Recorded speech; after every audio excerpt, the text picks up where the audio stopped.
और उन्हें किस प्रकार से यूज किया जाता है। तो आइए चलिए हम देखते हैं। पहले टॉपिक का नाम लिख देते हैं, आव्यूह।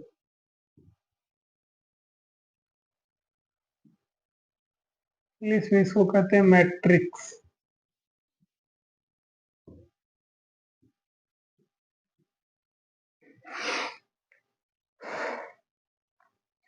आव्यूह का क्रम या कोटि, व्यूह का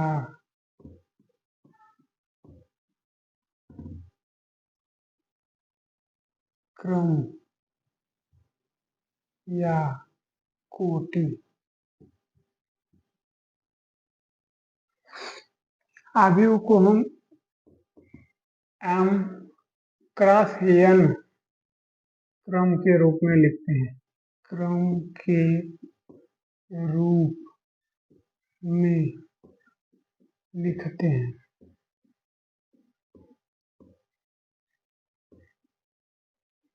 ठीक है, जिसमें यम क्या होता है भाई? यम होता है पंक्ति,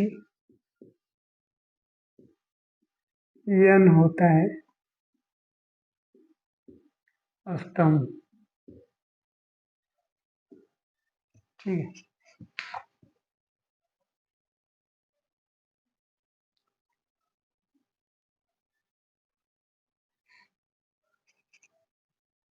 आव्यूह का निरूपण।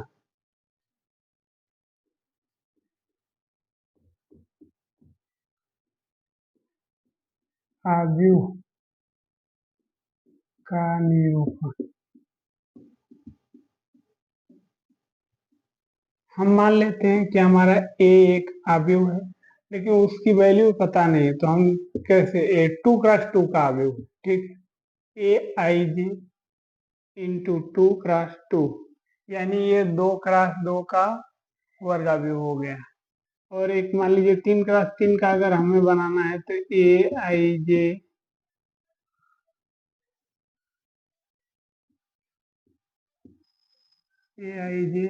3x3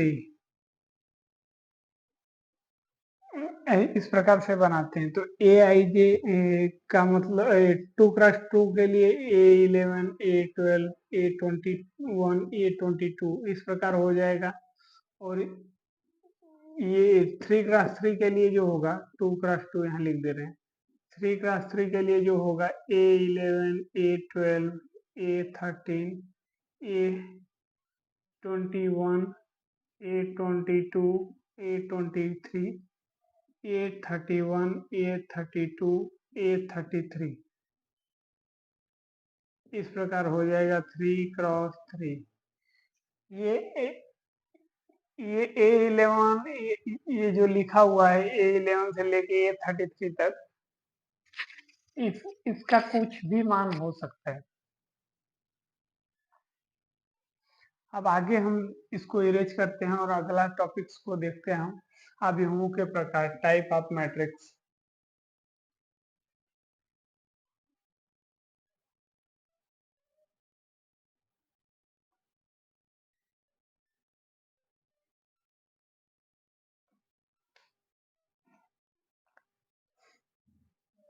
अभिव्यक्तियों के प्रकार। पहला क्या होगा भाई? पहला हमारा है क्षैतिज अवयव। क्षैतिज अवयव, क्षैतिज अवयव क्या होता है? क्षैतिज अवयव का मतलब होता है कि एक हम कोई अवयव ए लेते हैं जिसमें हमारा स्तंभों की संख्या 2, 3, 4, 5, 6, 7। ओके, हमने ये ले लिया है। पहले हम ये जानते हैं कि इसमें स्तंभ क्या होता है, कॉलम क्या होता है। देखिए, ये जो ऐसे होता है ना, ये क्या होता है? ये स्तंभ होता है, जिसको इंग्लिश में क्या बोलते हैं? कॉलम। और जो इस प्रकार से जो होता है वो क्या होता है, पंक्ति, जिसको इंग्लिश में क्या बोलते हैं, रो, कॉलम। ठीक है, तो उसी प्रकार से हम क्या करते हैं,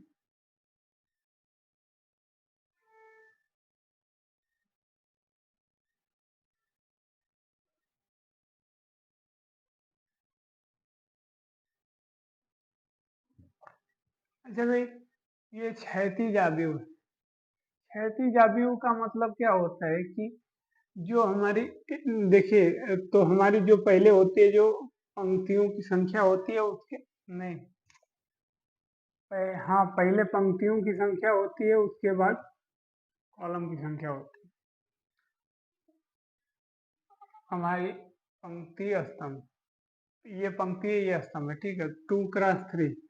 तो जो पहले पंक्ति जो होती है उसको लिखते हैं, उसके बाद जो स्तंभ जो होते हैं उनकी संख्या लिखते हैं।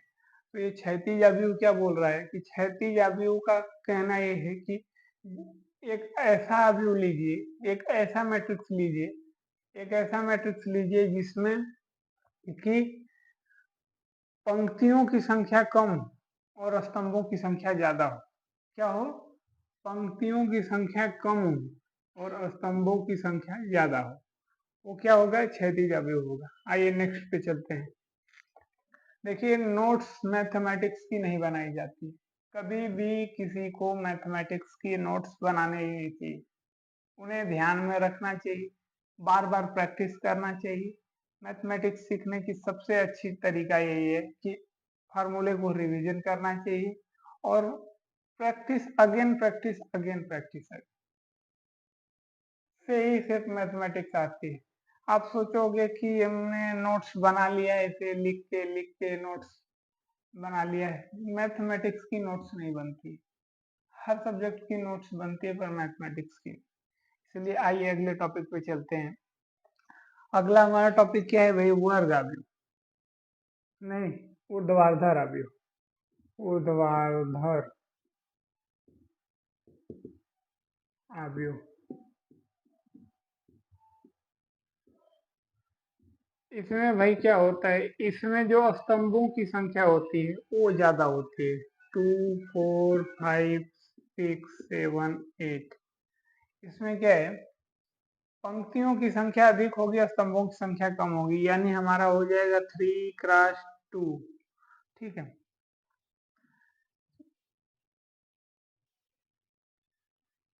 ऊर्ध्वाधर आव्यूह क्या होता है भाई, एक बार फिर से समझिए। ऊर्ध्वाधर आव्यूह एक ऐसा आव्यूह लीजिए जिसमें कि पंक्तियों की संख्या स्तंभों की संख्या से ज्यादा हो, यानी पंक्तियों की संख्या 3 है, स्तंभों की संख्या 2 है, यानी ये कौन सा आव्यूह हुआ, ऊर्ध्वाधर आव्यूह। आइए नेक्स्ट टॉपिक की तरफ चलते हैं।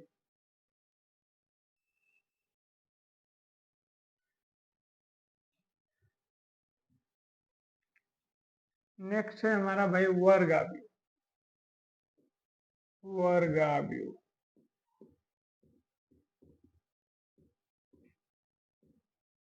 वर्ग आव्यूह का मतलब क्या होता है भाई, वर्ग आव्यूह को कोई एक ऐसा आव्यूह लेते हैं जिसमें पंक्तियों की संख्या और स्तंभों की संख्या के बराबर हो, 1, 2, 4, 3। इसमें क्या है, ये 2x2 का वर्ग आव्यूह है। सेम उसी प्रकार से 3x3 का एक देख लेते हैं, 3, 2, 1, 4, 1, 2, 4, 3, 2। ये 3x3 का है। देखिए भाई, इसमें पंक्तियों की संख्या और स्तंभों की संख्या दोनों बराबर है, पंक्तियों की संख्या और स्तंभों की संख्या दोनों बराबर है, यानी हम इसे कह सकते हैं कि ये वर्ग आव्यूह है। आइए नेक्स्ट नेक्स्ट पे चलते हैं। नेक्स्ट क्या है हमारा, नेक्स्ट है भाई, नेक्स्ट है हमारा पंक्ति आव्यूह या पंक्ति सदिश। पंक्ति आव्यूह या पंक्ति सदिश।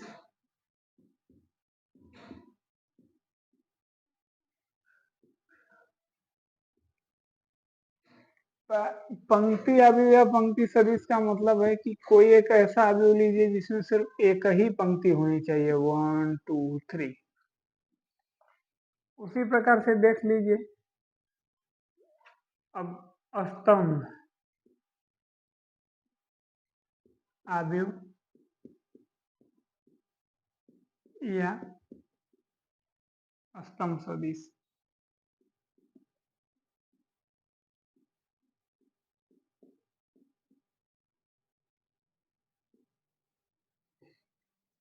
ये क्या होता है भाई कि एक ऐसा अवयव लीजिए जिसमें सिर्फ एक ही स्तंभ होना चाहिए, 1 2 3। ठीक, इसे इरेज करते हैं और नेक्स्ट टॉपिक की तरफ चलते हैं।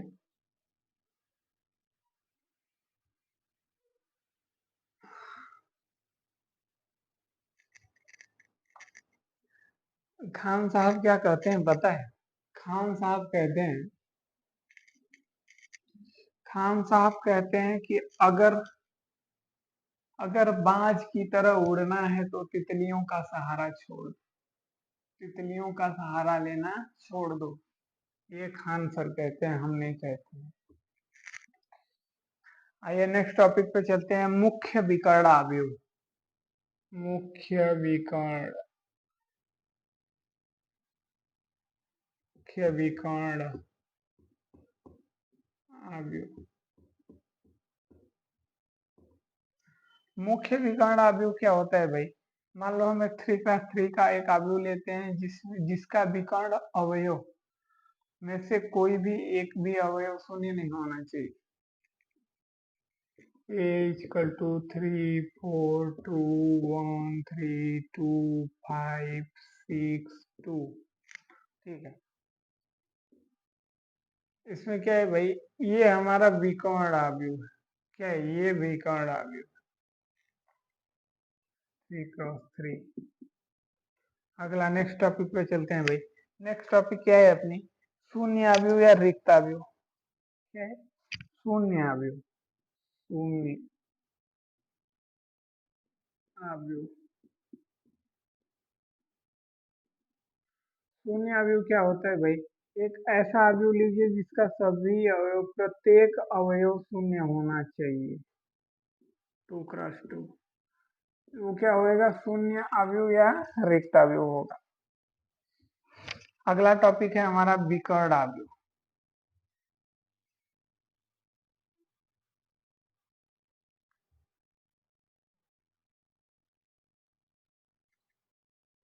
अगला टॉपिक है हमारा विकर्ण अवयव।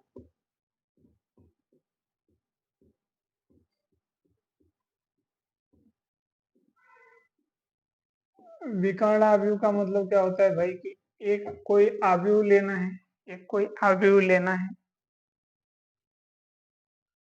एक कोई अवयव लेना है जिसमें विकर्ण के अवयव को छोड़ के शेष सभी अवयव शून्य होना चाहिए।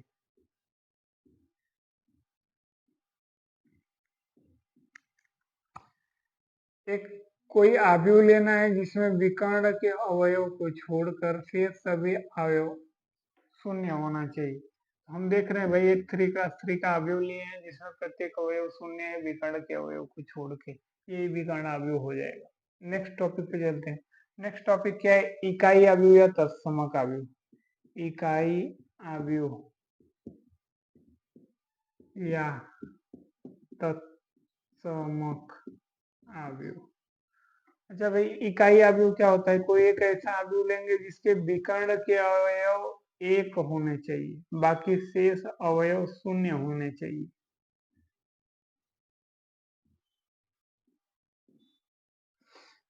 एक कोई ऐसा अवयव लेंगे जिसके विकर्ण का अवयव एक होना चाहिए और शेष सभी अवयव शून्य होने चाहिए, परंतु विकर्ण इकाई अवयव विकर्ण अवयव हो सकता है, लेकिन विकर्ण अवयव कभी भी इकाई या तत्समक अवयव नहीं हो सकता है। ये बात ध्यान में रखिएगा। नेक्स्ट टॉपिक है हमारा अदिश अवयव। ठीक है, इसे इरेज करते हैं। जहां आपको देखने में समस्या आती हो वहां वीडियोस को रोक करके ध्यान से देखने का प्रयास कीजिए, तभी समझ में आएगा। क्योंकि सुपर फास्ट ट्रेन तभी समझ में आएगी जबकि रुकेगी, नहीं तो वो कितने डब्बे में है क्या है कुछ पता नहीं चलेगा। इसलिए अगला है हमारा अधिशाव्यु।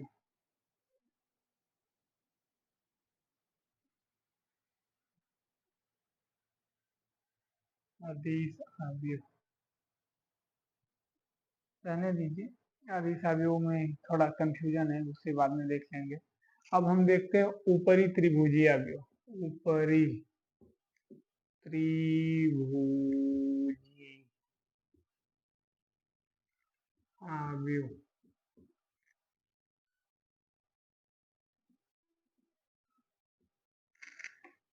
ऊपरी त्रिभुजी अवयव क्या होता है भाई? कोई एक ऐसा अवयव लेंगे जिसमें ऊपर के जो हों एलिमेंट वो क्या रहते हैं,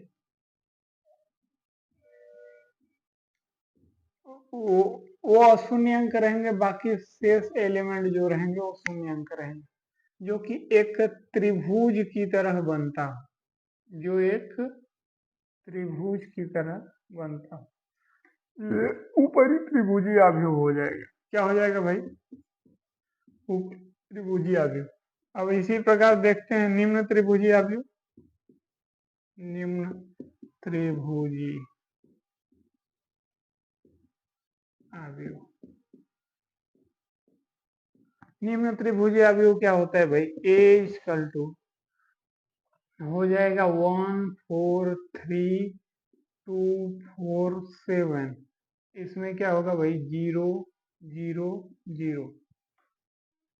इसमें हम देख रहे हैं भाई कि ये जो निचला जो एलिमेंट्स हैं, शून्य एलिमेंट्स को छोड़ के वो नीचे एक ट्रायंगल के रूप में दिख रहा है। ये क्या हो जाएगा भाई? निम्न त्रिभुजी अवयव। क्या हो जाएगा? निम्न त्रिभुजी अवयव। इसे इरेज करते हैं।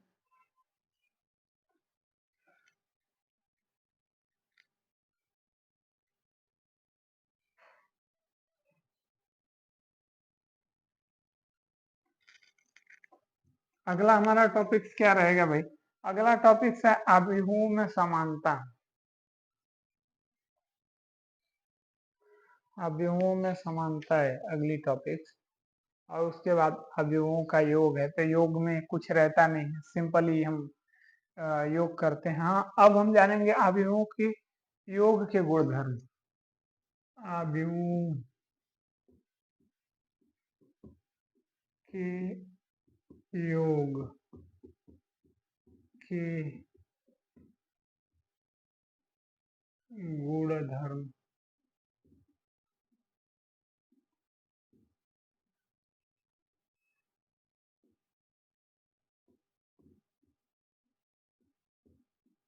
ठीक है।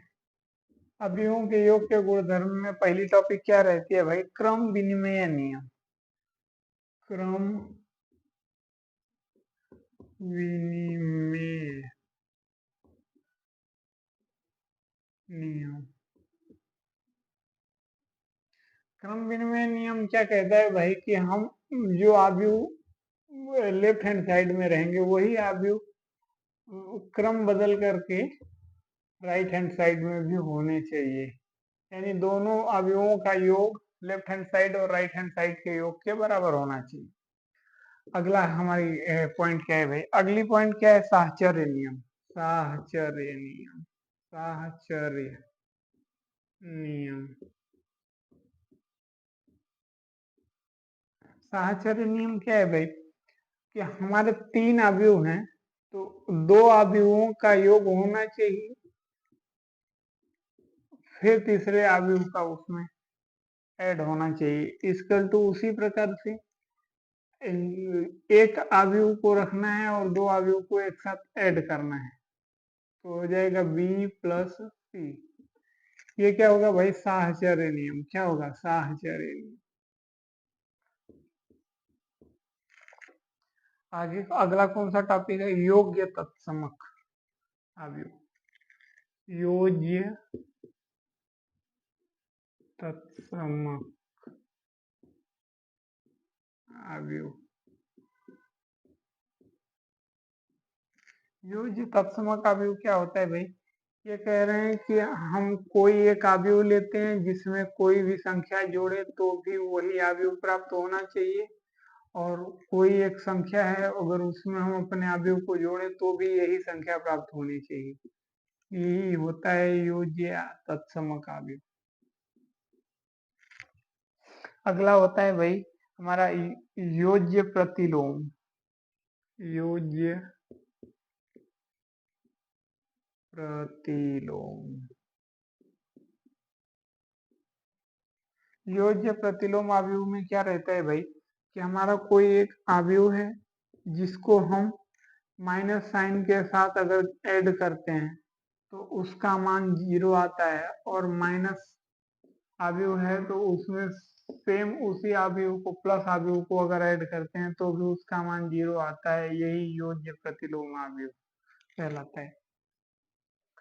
निरसन नियम क्या होता है? लास्ट टॉपिक है निरसन नियम। निरसन नियम। निरसन नियम क्या कह रहा है भाई? निरसन नियम होता है हम कोई दो अवयव को लेते हैं,